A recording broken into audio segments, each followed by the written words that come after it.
자, 계속해서 여러분 우리 교재 15쪽에 보시면 납세 의무의 성립 확정 소멸이 있습니다. 자, 이 부분은 매우 중요하죠, 여러분. 그래서 잘 정리해 주시기 바랍니다. 어쨌거나 여러분 우리 조세총론에서 계속해서 반복해서 출제되는 부분이다라는 걸 말씀드릴 수 있겠습니다. 그래서 라이프 사이클에 따라서 납세 의무의 성립, 그죠, 여러분? 납세 의무의 성립. 조금 글씨가 잘못됐죠? 네. 그래서 납세 의무의 성립. 자, 그리고 나서 성립되면 세액을 확정하는 바로 납세 의무의 확정, 그죠? 그리고 세금을 내면 뭐죠? 소멸되는 납세 의무의 소멸. 이렇게 세 단계 거치죠. 그래서 여러분 여기 납세 의무의 성립, 확정, 소멸. 요거 꼭 기억하셔야 됩니다, 여러분. 그래서 시험에 출제 빈도수 중요도 따진다면 납세 의무의 성립이 제일 중요하죠. 그 다음에 확정, 그 다음에 소멸. 이렇게 좀 봐두시면 되겠습니다. 그러면 시험에서는 납세 의무의 성립이 뭐냐, 납세 의무의 확정이 뭐냐, 납세 의무의 소멸이 뭐냐 이걸 물어보진 않을 거예요. 그럼 뭘 물어보냐? 취득세, 등록면허세, 재산세, 그 다음에 지역자원시설세, 그 다음에 종합부동산세, 양도소득세 등 국세나 지방세의 납세 의무 성립 시기가 언제냐, 어떻게 세액을 확정하느냐, 언제 납세 의무가 소멸되는 거냐, 이러한 사유를 물어보는 거죠. 그러면 여러분 항상 다시 말하지만 납세 의무의 성립 시기를 물어보면은 이거는 당의 세목의 성격에 따라서 결정한다. 당의 세목의 뭐에 따라서 여러분 성격에 따라서 결정된다라는 걸 여러분이 꼭 좀 기억해 주셔야 한다. 그 다음에 세액을 확정해서 당의 세목에 우리가 앞에서 봤던 부가징수 방법을 보고 알 수 있다는 거죠. 그리고 여기서는 납세 의무의 소멸 사유, 이건 이미 시험에 나왔어요, 여러분. 이때 소멸 사유 중에 하나서 여러분이 한번 같이 정리할 것이 바로 제척기간, 그죠, 여러분? 그 다음에 뭐죠? 바로 소멸시효, 이런 것을 여러분이 좀 알아두실 필요 있죠.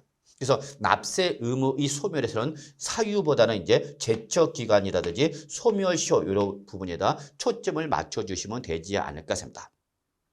자, 그러면 우리 지금부터 납세 의무의 성립 시기를 한번 볼까요, 여러분? 그러면 납세 의무의 성립 시기는 당의 세목의 성격에 따라서 결정됩니다라고 했죠, 여러분.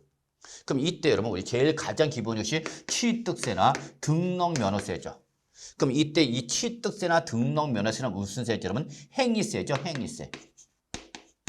즉 취득이라는 행위가 있거나 등기 등록이라는 행위가 있을 때 부과되는 거기 때문에 이러한 취득세는 바로 행위 시점이 바로 납세 의무가 발생하는 시기인 거죠. 그러니까 여러분 우리 교재 보시면 취득세는 언제냐면 과세 물건을 뭐 때면 취득하는 때라고 했죠. 뭐뭐 하는 때, 취득하는 때. 등록면에서 뭐를 하자면 등기 등록하는 때, 그래서 여기 뭐뭐 하는 때는 바로 뭐를 말하는 거다라면 행위 시점을 말하는 거다, 이렇게 보시면 되겠죠. 아시겠죠? 그 다음에 재산세라든지 지역자원시설세라든지 또는 우리 종합부동산세죠, 여러분. 이건 무슨 세죠, 여러분? 그쵸? 보유세죠, 여러분. 보유세. 그럼 이렇게 재산세, 지역자원시설세, 종합부동산세라는 보유세 납세 의무 성립 시기를 물어보면 이때는 어떤 날이죠, 여러분? 그렇죠? 과세 기준일이죠. 과세 기준일. 그래서 항상 여러분 보유세인 재산세나 지역자원시설세나 종합부동산세는 과세 기준일을 바로 납세 의무의 성립 시기로 한다라는 걸 꼭 기억해 줍니다. 이때에 바로 과세는 언제 여러분 6월 1일이 되는 거죠. 6월 1일이 된다는 걸 꼭 기억해 주셔야 합니다. 그 결론은 재산세나 지역자원시설세나 종합부동산세는 언제 납세 의무가 발생해요? 물으면 과세기는 6월 1일 날에 발생한다, 이렇게 보시면 되죠. 자, 그 다음에 이제 우리 대표적인 이제 기간세라서 여러분이 잘 알고 계신 것이 바로 뭐죠, 여러분? 소득세죠, 소득세. 물론 기간세 대표인 것이 여러분 소득세도 있고요, 법인세도 있고요, 그 다음에 바로 부가가치세도 있습니다만 일단은 소득세를 기본으로 정리해 주시기 바랍니다. 그러면 소득세는 여러분 매년 1월 1일부터 12월 30일 1년을 단위해서 과세하거든요. 따라서 이때 소득세 납세 의무 성립 시기를 물어보면 이때는 바로 원칙은 언제냐? 과세 기간이 끝나는 때가 되겠습니다. 그죠, 여러분? 과세 기간이 끝날 때. 그래서 소득세는 기본적으로 1월 1일부터 12월 31일 1년을 단위로 해서 과세가 되니까 과세 기간이 뭐가 되면 끝나는 때다. 끝나는 때. 그럼 이거 언제 구체적으로 12월 31일이 된 거죠. 다만 시험에서는 여러분 요 원칙도 물어보지만 원칙도 물어보는 거죠.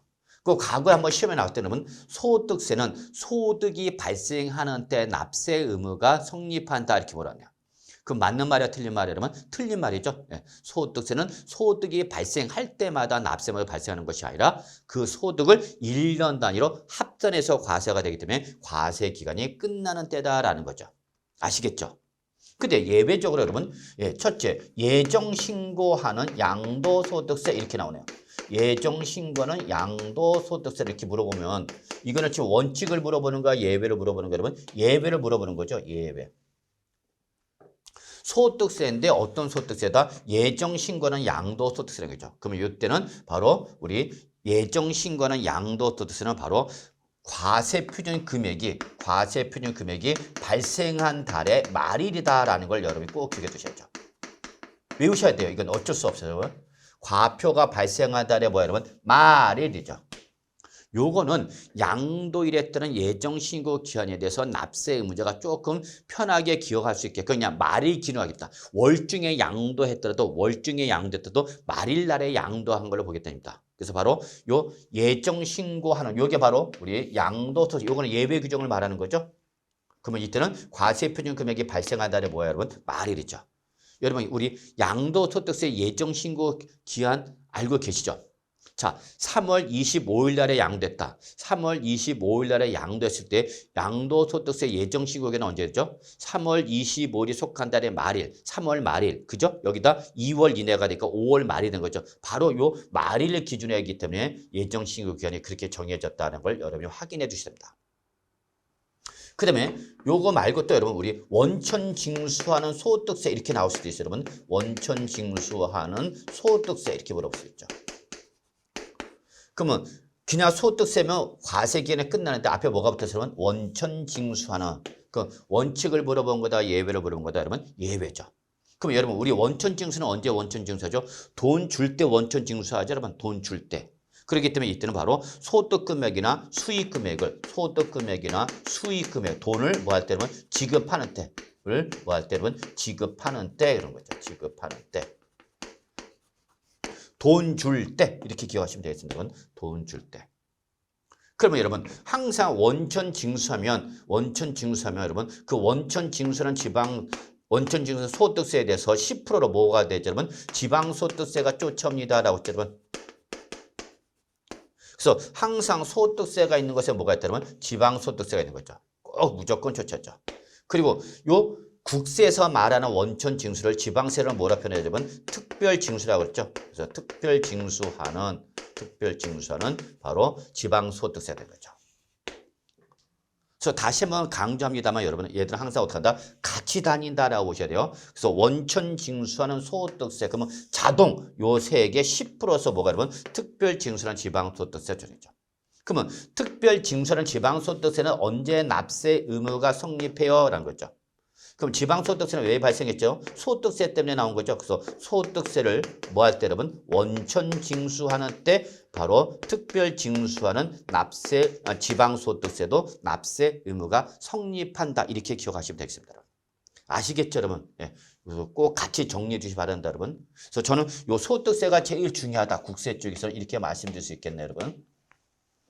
자, 요거 말고도 이제 우리 거기 보시면 우리 농어촌 특별세 또 지방교육세죠. 얘들은 뭐죠? 여러분 성격이 그죠? 부가세죠. 부가세. 그래서 다시 한번 말하자면 우리 앞 시간에 배웠던 부가세 중에 대표적인 것이 바로 요 농어촌 특별세. 그죠 여러분? 그 다음에 지방교육세였죠. 얘는 자체적으로 과세가 되는 것이 아니라 이미 과세된 조세를 본설해서 이중과세는 성격을 띠기 때문에 이때 바로 농어촌 특별세나 지방세는 이거에 대해서 바로 뭐로 여러분? 본세. 그죠? 본세. 취득세, 등록면허세, 재산세라는 바로 요 본세의 납세 의무가 성립하면 그때는 바로 그 부가세의 납세 의무도 어떻게 한다면 성립한다라고 보시면 됩니다. 그래서 항상 농어촌 특별세나 지방교육세는 부가세는 뭘 쫓아간다 그러면 본세를 쫓아간다라는 것만 기억하시면 되겠죠. 아시겠죠, 여러분? 예, 이렇게 봐두시면 되겠습니다, 여러분.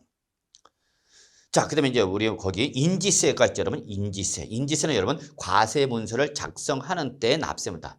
특히 인지세 과세 문서의 대표인 것이 바로 부동산 매매 계약서입니다, 그래서 여러분. 그래서 여러분이 실무 나가셔서 부동산 매매 계약서를 작성하면 그 과세 문서인 그 매매 계약서에 인지가 첨부되는 거죠. 다만 요즘은 전자신고 납부를 한다는 거나 참고로 들어보시고요.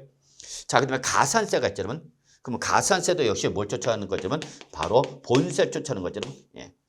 그래서 여러분 우리 국세 이 가산세나 또는 우리 지방세 가산세, 신고 불성실 가산세, 납부 지연 가산세는 역시 뭘 쫓아간다 여러분? 바로 그 법에서 정하고 있는 우리 별도의 법에서 정하고 있는 법령에 따른 시기를 구분해서 정리해 두시면 합니다. 근데 여기까지 여러분 우리 교재 보시면 15쪽 밑 일단은 뭐 별도로 빼놓지는 않았습니다만 국세기본법이나 지방세 기본법에서 규정하는 법령에 따른 시기에 대해서 가산세, 납세를 성립하는데 거기까지는 좀 들어가기는 힘들지 않을까 싶습니다. 그냥 기본적으로 여러분 가산세는 본세의 납세 의무가 성립할 때 성립한다. 그러나 이에 대한 예외 등이 있는데 그거는 여러분이나 일단은 무시해 두시고요. 요걸 일단 기본적으로 납세 의무의 성립 시기에서 우선적으로 꼭 정리해 두시 바랬습니다. 여러분 아시겠죠? 자, 그다음에 이제 우리 15쪽 맨 밑에 우리 보충학습 있죠, 여러분. 뭐 시험에 또 한 번 출제된 바는 있습니다만 또 다시 계속해서 출제될 가능성은 적기 때문에 여러분이나 참고로 눈으로만 한번 보시고요. 예. 우리는 곧바로 16쪽 납세 의무의 확정으로 가겠습니다. 납세 의무의 확정 갑시다. 자, 납세 의무 확정, 즉 납세 의무의 성립은 납세 의무가 추상적으로 발생하는 것을 말하는데 납세 의무가 추상적으로 발생하는 것을 납세 의무의 성립이라 한다면 확정은 바로 이거는 세액을 결정하는 것을 말한다고 보시면 되겠습니다. 여러분, 세액 얼마예요? 이거죠. 이때 납세 의무 확정은 바로 당해 세목이 뭐에 따라서 여러분 부가징수 방법에 따라서 결정되는 거죠. 부가징수 방법에 따라서 결정한다. 그럼 이때에 그 부가징수 방법은 우리가 여러분 앞 시간에서 배웠던 것처럼 우리 신고, 납부, 보통징수, 특별징수 이렇게 구분했었죠. 그럼 우리는 이번에는 이렇게 신고, 납부는 대표적인 취득세, 등록면허세, 양도소득세. 자, 요거 취득량 꼭 기억하라고 했지만 취득량 꼭 기억하셔야 됩니다. 별표 3개. 그래서 취득세, 등록면허세, 양도소득세는 전형적인 뭐죠, 여러분? 신고, 납부 세목이죠. 따라서 항상 신고, 납부는 액션을 취하는 게 누구죠, 여러분? 그렇죠. 납세 의무자가 액션을 하는 거죠. 그래서 납세 의무자가 과표와 세액을 계산해서 과세관청이 뭐 하는 거죠, 여러분? 신고를 하는 거죠, 신고. 그래서 반드시 요 취득세나 등록면허세나 양도소득세는 납세 의무자가 과세관청이 뭐 하면 여러분? 신고를 하면 그 신고에 의해서 세액이 확정되는 거다. 꼭 기억해 줍니다.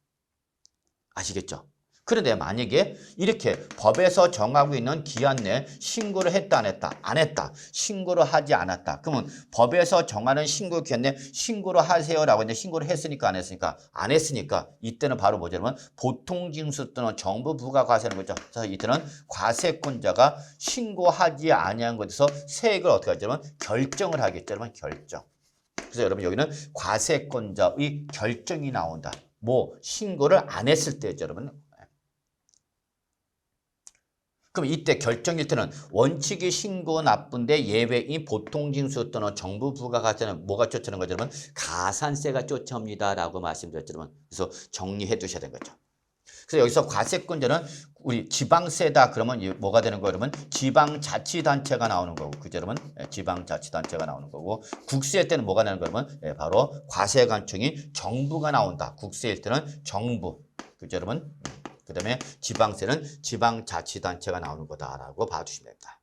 그러면 다시 한번 정리합시다. 취득량은 신고 납부 세목이기 때문에 납세의무자가 뭐하면 신고라면 그 신고에서 세액이 확정된다. 근데 신고를 했다 안 했다? 안 했다. 그때는 과세권자부에서 결정, 즉 지방자치단체의 결정이나 정부의 결정에서 확정된다. 이렇게 정리해 주시기 바랍니다. 여러분 아셨죠? 자, 그 다음에 이제 우리 보유세가 바로 뭐죠, 여러분? 재산세, 지역자원시설세, 종합부동산세죠. 그래서 여러분 이거 우리가 어떻게 외우겠죠? 여러분 재지종 이렇게 외우겠죠. 재산세, 지역자원시설세, 종합부동산세, 재지종이죠. 그럼 얘들은 다 뭐죠? 여러분 보통징수 또는 정부 부가과세가 되기 때문에 이때는 누가 과세권자가 뭐하면 여러분 결정하는 거죠. 그래서 여기는 과세권자의 결정이란 말이 나온 거죠. 결정. 그래서 과세권자가 결정했을 때 납세 의무가 어떻게 된다면 확정된다. 이렇게 보시면 되는 거죠. 아시겠죠, 여러분?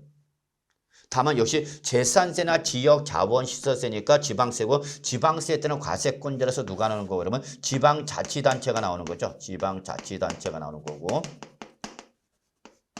국세인 종합부동산세는 누가 나오는 거냐면 바로 과세권자에서 정부가 나오는 거다라고 보시면 되죠. 그래서 이렇게 재산세나 지역자원시설 종합부동산은 정부 과세권자인 지방자치단체나 정부가 뭐 했을 때 여러분 결정했을 때 확정된다. 아시겠죠?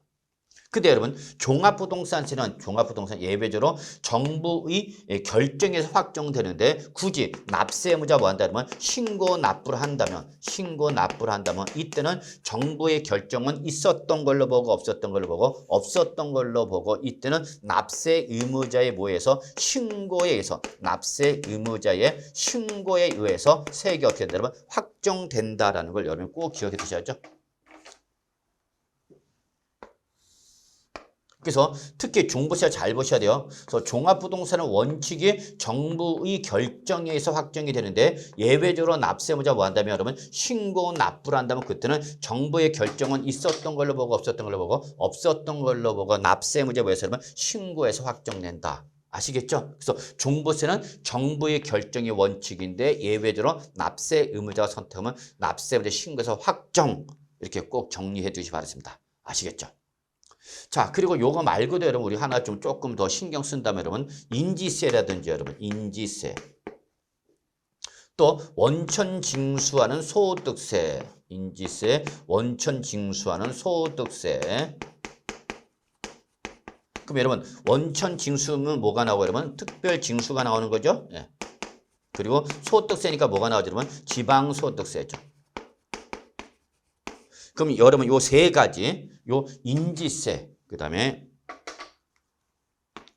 원천 징수하는 소득세, 특별 징수하는 지방소득세 요 세 가지는 특징이 납세 의무가 어떻게 되면 여러분 성립하면 성립과 동시에 요 과세관청의 결정이나 납세 의무자 신고라는 별도의 절차 없이 자동적으로 세액이 어떻게 되는 여러분 확정되는 특징을 갖고 있거든요. 여러분 요것도 좀 주의해 주시기 바랍니다. 여러분 그래서 인지세 그다음에 원천 징수하는 소득세 특별 징수하는 지방소득세는 납세 의무가 뭐하면 성립함과 어떻게 동시에 별도로 자동으로 확정된다라는 걸 꼭 기억해 주셔야 합니다.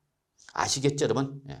그 다음에 부가세는 역시 뭘 쫓아가면 되죠? 여러분? 본세 쫓아가면 되는 거죠. 부가세는 뭘 쫓아가라? 본세의 납세 의무의 확정에 따른다라는 거죠.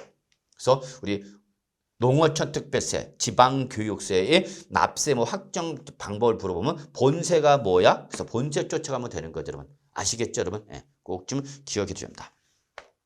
물론 가산세는 언제 납세가 확정되냐 하면 그때는 당연히 가산할 국세나 지방세가 확정될 때 같이 확정된다라고 봐두시면 되겠습니다, 여러분. 예.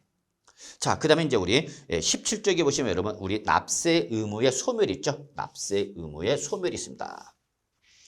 자, 최근에 가장 많이 나온 것이 바로 많이 나온 것이 아니라 가장 최근에 나왔던 것이 바로 납세 의무의 소멸 사유죠.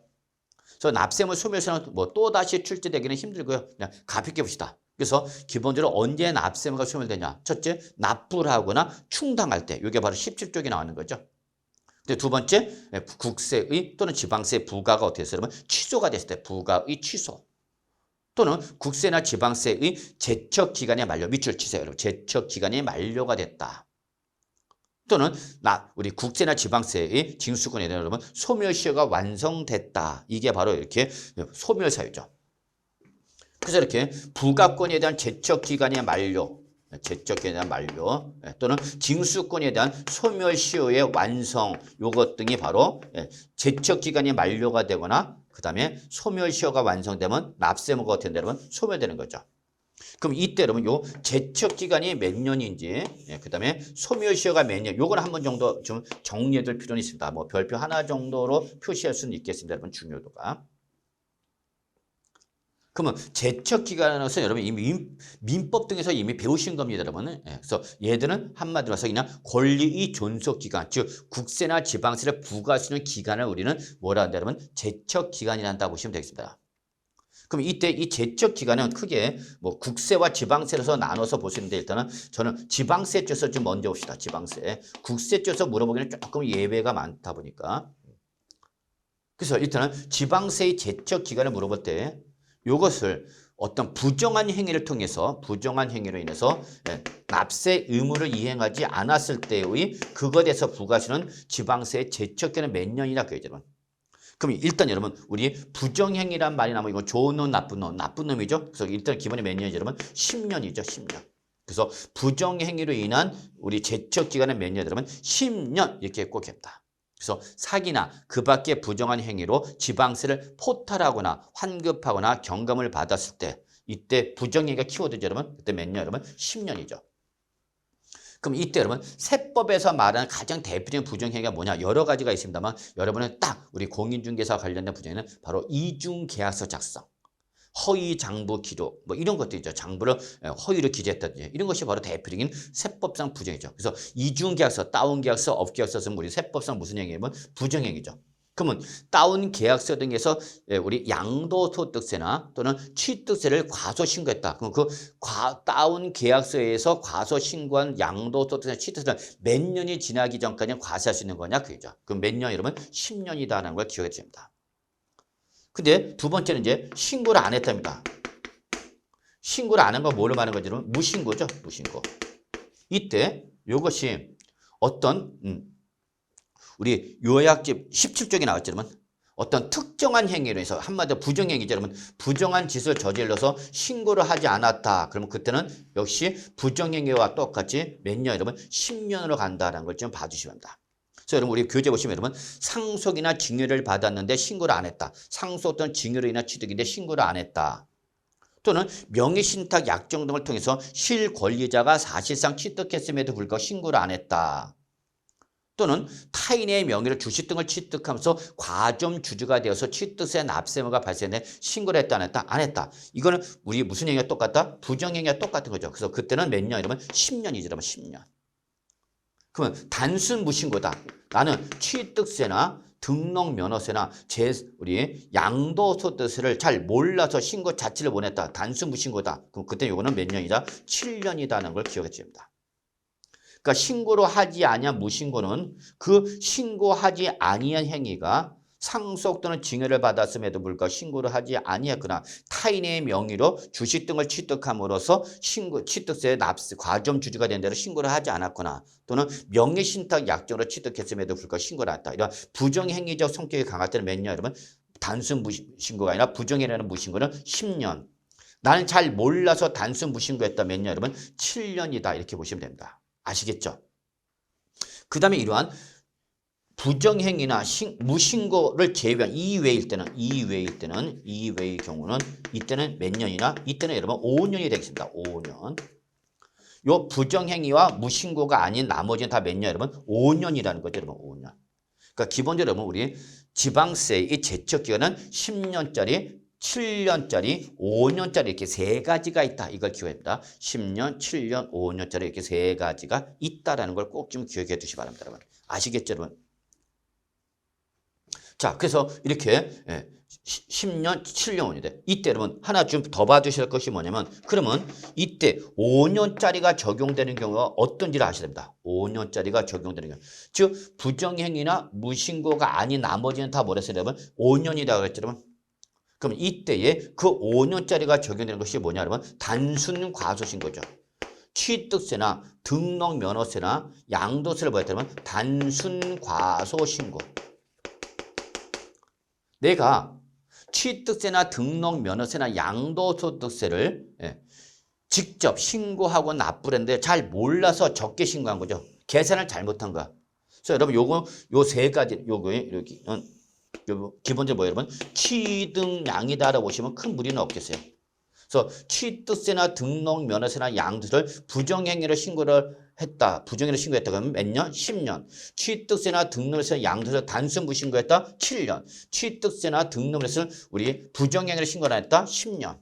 취득세나 등록면허세나 양도세를 단순 과소 신고했다. 이때는 몇 년? 여러분? 5년 되는 거죠. 요거 말고도 또 뭐가 있냐? 재산세, 지역자본시설세, 종합부동산세. 요거 뭐죠, 여러분? 보유세죠, 보유세. 그럼 요 재산세나 지역자본시설, 종합부동산세는 매년 부과하는 거기 때문에 얘들은 제척기는 몇 년이냐 되면 5년으로 간다는 걸 꼭 기억해 두시고요. 실제 시험에서는 요게 시험에 나왔죠. 즉 종합부동산세 제척기간은 특별한 경우를 제외하고는 몇 년이냐 되면 5년이다라는 걸 여러분이 꼭 좀 기억해 두시기 바랍니다. 여러분. 아시겠죠? 그래서 여러분 결론. 취득세, 등록면허세, 양도세 무슨 세목이죠? 그러면 신고 납부 세목이죠. 그럼 이때 취득량을 부정행위일 때는 몇 년? 10년. 부정행위를 신고를 하지 않았다. 그때 몇 년? 10년. 단순 무신고 몇 년? 7년. 취득량을 단순 과소 신고했다. 그 몇 년? 5년. 재산세, 지역, 자본시세, 종합부동산세. 요거는 우리 보유세죠. 보유세 때는 단순 제척기간 몇 년, 여러분? 5년이다라고 봐두시면 되겠습니다. 여러분. 아시겠죠, 여러분? 요거는 꼭 좀 여러분이 좀 기억해 두시고요. 그래서 오늘 우리 기본 포맷을 정리해 두시면 여러분이 좀 좋을 것 같습니다. 그래서 제척기는 10년짜리, 7년짜리, 5년짜리 세 가지로 구분되는 거 알고 계시겠죠? 네. 자, 이번에 이제 우리 소멸시효 기간 볼게요, 여러분. 소멸시효 기간이죠. 자, 이렇게 소멸시효가 완성되도 여러분 우리 납세무가 어떻게 되죠, 여러분? 소멸되는 거죠, 뭐. 자, 이때 소멸시효는 여러분 우리 교재 18쪽에 나와 있죠, 18쪽. 그러면 여러분 소멸시효는 국세나 지방세나 여러분 소멸시효 기간은 원칙이 5년이 있다. 원칙이 몇 년? 5년이다. 그래서 소멸시효 기간은 원칙이 몇 년? 5년이다. 근데 예외가 있습니다. 예외. 그래서 이 고액일 때는 고액의 지방세일 때와 국세일 때 이때는 소멸시효 기간이 길어집니다. 그래서 여기서 고액은 얼마를 말하냐? 지방세는 5천만 원 이상을 말하는 거고요. 여러분 지방세는 5천만 원 이상을 말하는 거고요. 그다음에 국세는 5억 원 이상을 말하는 겁니다. 여러분 이럴 때는 소멸시효 기간이 요 5년의 더블로 갑니다. 5년의 더블 몇 년으로 간다 그러면 10년으로 간다라는 걸 기억해 주시기 바랍니다. 10년. 그래서 결론 다시 한번 정리하면 국세나 지방세나 소멸시효 기간은 몇 년이다 그러면 5년이 원칙이다. 5년이 원칙이다. 다만 그 지방세나 국세가 고액의 지방세나 국세일 때는 고액일 때는 요 5년의 더블 몇 년으로 간다 그러면 10년으로 가는 거다라는 걸 여러분이 기억해 주셔야 합니다. 여러분. 아시겠죠, 여러분? 이때 고액은 지방세는 얼마 이상을 말하는 거냐면 가산세를 제외한 금액이 5천만 원 이상인 것을 말하는 거고 국세일 때는 요 5천만 원의 10배죠. 얼마? 5억 원 이상이 있다는 거죠. 그러니까 항상 여러분 소멸시효를 물어보면은 이게 고액인지 고액이 아니라서 소멸시간이 5년짜리가 될 수도 있고 10년짜리가 될 수도 있다는 걸 여러분이 꼭 좀 기억해 두시기 바랍니다. 아시겠죠, 여러분?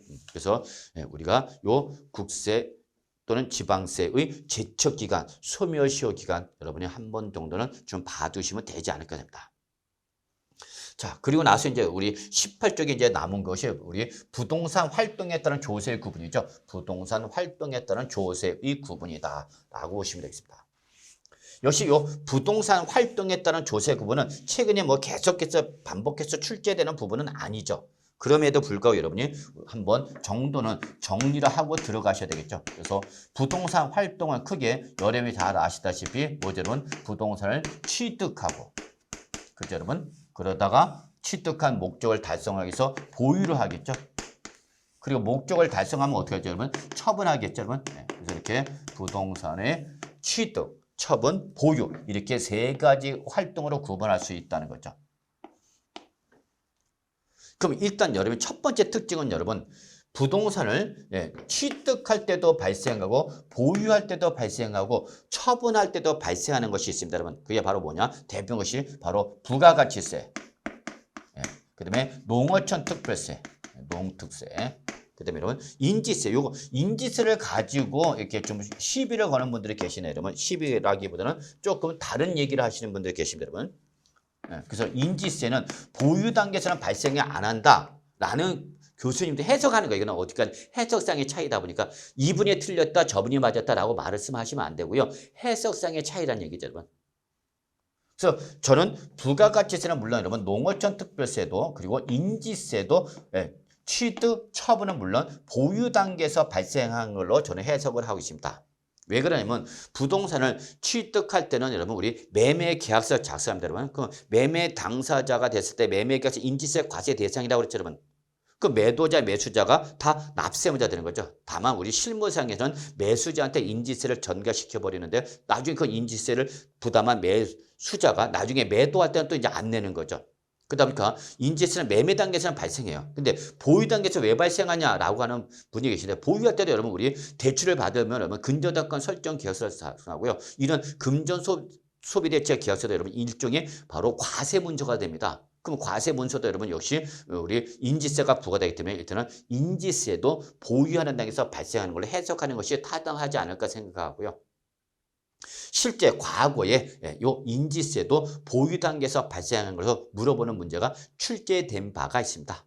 그래서 여러분 혹시 왜 이분은 인지세 발생 보유 단계에서 발생 안 하는데 왜 이분은 보유 단계에서 발생하는 걸로 해석하냐? 이거는 여러분 해석상의 차이니까 아마 시험에서 인지세를 물어보기는 조금 힘들지 않을까 생각합니다.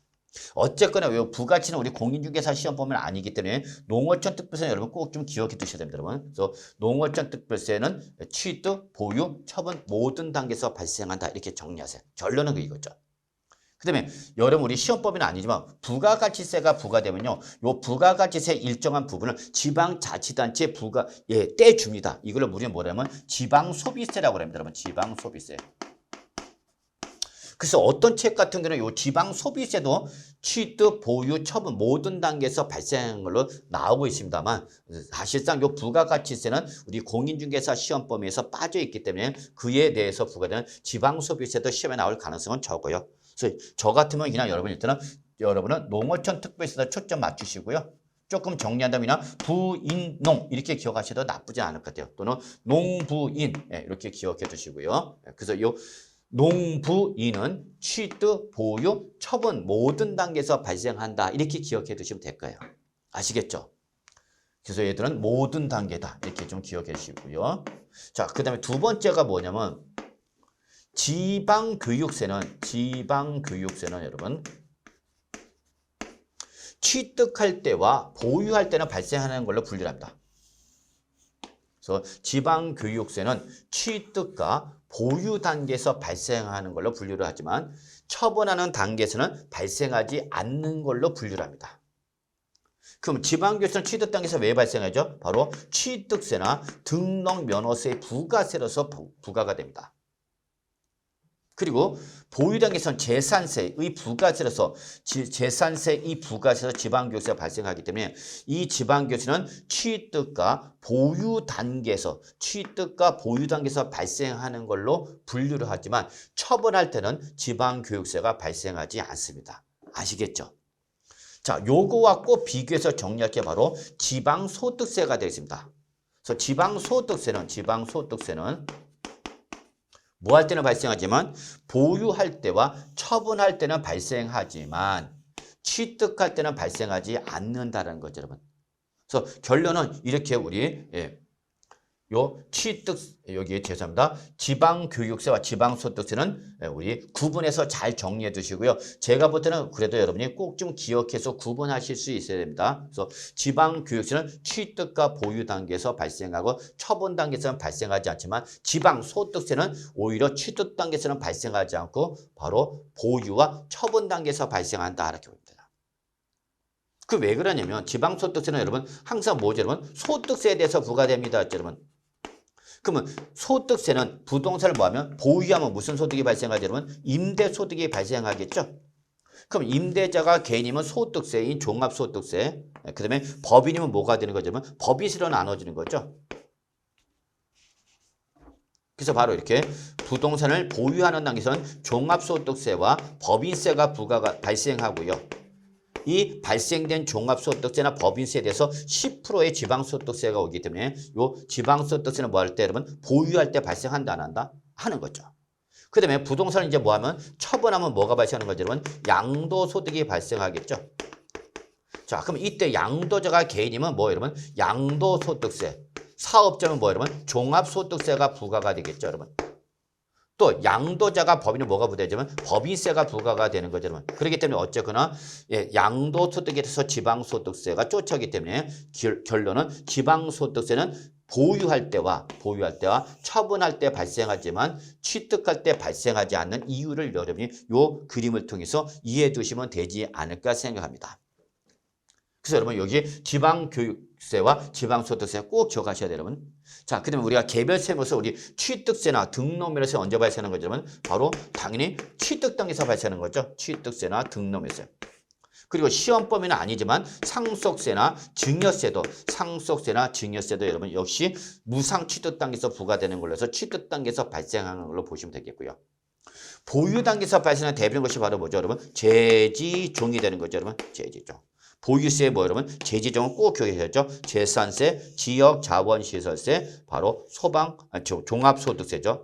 재산세, 지역자원시설세, 죄송합니다. 자꾸 소방이라는 것은 왜냐면 요 지역자원시설은 바로 소방분을 말하는 겁니다. 이걸 자꾸 얘기하다 보니까 재산세, 지역자원시설세, 종합부동산세 어떻게 해야 되냐면 제지종, 보유세 대표라고 그랬죠. 여러분 보유세 대표, 제지종을 꼭 좀 기억해 두시기 바랍니다. 여러분.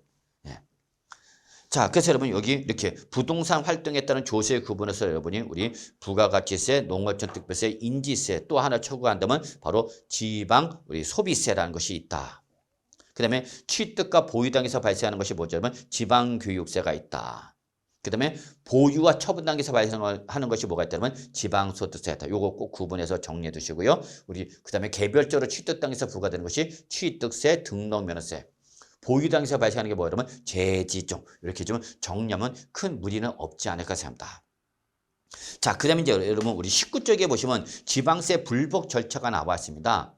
최근에 우리 한번 시험에 나왔죠. 여러분 33회 때 나왔고요. 그 전에 한번 30회 때도 한번 나왔고요. 23회 때도 한번 나왔습니다. 근데 이거는 여러분 요 지방세 불복 절차는 우리가 계속해서 반복해서 출제되는 부분은 저는 아니다라고 보고 있거든요. 특히 이미 33회 때 지방세 불복 절차인 이의신청과 심판 청구가 나왔기 때문에 또다시 올해 당장 시험에 나오기는 힘들지 않을까 생각합니다. 그래서 여러분 한번 여기 나오는 이의신청과 심판 청구는 여러분 가볍게 보시기 바랍니다. 다만 주의할 사항은 여러분 우리 예전에는 지방세 불복 절차도 국세와 똑같이 이의신청, 그 다음에 우리의 심사 청구, 그 다음에 심판 청구 이렇게 세 가지를 구분했다가 우리 지방세법이 개정이 되면 지방세 기본법이 개정이 되면서 심사 청구 제도가 없어졌습니다. 그래서 지방세 불복 절차는 기본적으로 이의신청과 심판 청구 두 가지로 구성되어 있다라는 걸 좀 봐주시고요. 특히 이의신청은 국세나 지방세나 여러분 선택적 절차입니다. 여러분 선택적 절차. 그러니까 국세나 지방세나 이의신청은 신청해도 되고 불복 절차를 밟아도 되고 밟지 않고 그냥 곧바로 넘어가도 괜찮다는 것이 특징입니다. 그러나 심판 청구는 반드시 지방세는 거쳐야 합니다. 심판 청구는 필수적 절차가 됩니다. 그래서 지방세에서 심판 청구는 필수적 절차이기 때문에 반드시 심판 청구를 절차를 밟아서 패소가 되면 그때는 이제 불법 절차에서 우리 어디로 넘어가냐? 행정소송으로 넘어가는 겁니다. 이걸 우리 뭐라면 행정심판전치주의랍니다.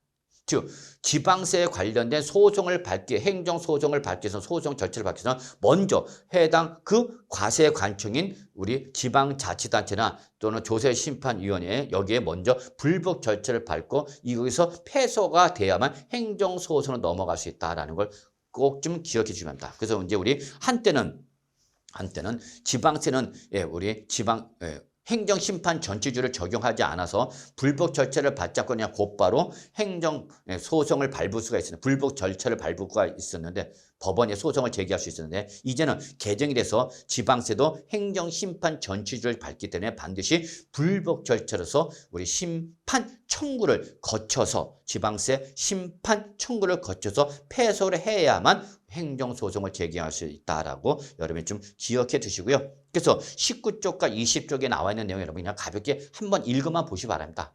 당장 올해 2023년도 34회에는 저는 뭐 출제될 가능성이 거의 없다라고 보시기 때문에 시험 보시기 전에 나는 조금 불안해 나올 것 같아. 그럼 그 부분만 한번 좀 읽어보시기 바라겠습니다. 여러분 아시겠죠?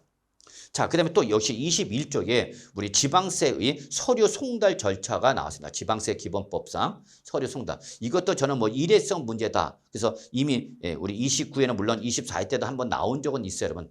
근데 이게 또 계속해서 반복해서 출제될 가능성이 저는 높다라고 보지 않기 때문에 여러분이나 시험 보시기 전에 서류의 송달에 관련된 내용 한번 살짝 읽어만 보시고 들어가시면 큰 무리는 없지 않을까 생각합니다. 사실 조금 처음 공부하시는 부분은 서류의 송달, 서류 제출 이런 내용이 쉽지는 않습니다만 일단은 뭐 저는 스킵해도 괜찮다. 올해는 그래서 2023년도에는 34회 대비 시험으로는 스킵해도 괜찮다. 다만 조금 나는 이미 공부를 조금 많이 했다. 이미 작년 이전에 공부를 하신 분은 한 번 정도는 좀 보시고 시험 보시기 전에 한 번 정도만 보시고 들어가셔도 큰 무리는 없지 않을까 생각합니다. 자, 그래서 여기까지가 제가 일단 조세총론에서 시험 대비로 여러분이 반드시 알거나 정리하실 내용을 위해서 강의가 이루어졌습니다. 그래서 여기까지가 조세총론에 관련된 핵심 이론 강의가 되겠습니다.